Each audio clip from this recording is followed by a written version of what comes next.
هذا افشل الدكتور شفته بحياته بالعراق. شنو ابني صاير بيك؟ عندك نقص بالاوميجا 3. ليش دكتور؟ شنو ليش؟ هاي عندك نقص بالاوميجا 3. زين دكتور شنو الحل؟ حلك لازم تاكل سمك بس ماكو سمك هسه الساعه 3. يمي يراد لك تكثر مساقي. تكثر. متاكد يعني؟ متاكد. زين دكتور انت شنو ناصب علي؟ وينك دكتور يودينا على سمك؟ تمشي انت شلك شغله ابو الكفاتن، انزل لي بالمسقوف والمقلي. مو تدلل تعال شوي. دكتور عندي وجع صار هنا. شو دقيقه؟ ستوها زايد راح يموت يا معودين.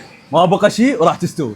تدلل انت والدكتور، راح اطلعك منها كالاسد. راح اصب لك التمن الاول الاحمر والتمن الثاني الصياديه. هنا تسكن العبارات. هاي الراتشيت اللي كتب لك اياها الدكتور. وهذا تمن الصياديه وراح تكمل راتشيت الدكتور. والدكتور وصانا بالروبيان والكارب وقال له اهم شيء تاكل وياها الروبيان. وهنا انا شيف ترس لكم العراء وترس. مبدئيا تنزل لكم 10 انواع من المقبلات، وبعدين تجينا صينيه العراء والبيها البحر والنهري. صراحه طعم السمك كلش رهيب، انصحكم لازم تجربونه ويا تمن الصياديه. عشيدك دكتور هسه وضعك كله صار زين. مش عبالك لا عاد من البدايه تقول اضحك عليك واضحك عليك. اضحك علي تدري لو لا اضحك عليك. انت ما ادري منه ضحك على الثاني، انا ضحكت عليه لو هو ضحك علي. المهم انا كل السمك ببلاش. وين؟ بالمنصور يوم تقاطع الرواد مقابل مجوهرات ادم. وين؟ يم سقوف الرواد كله بحر ونهري.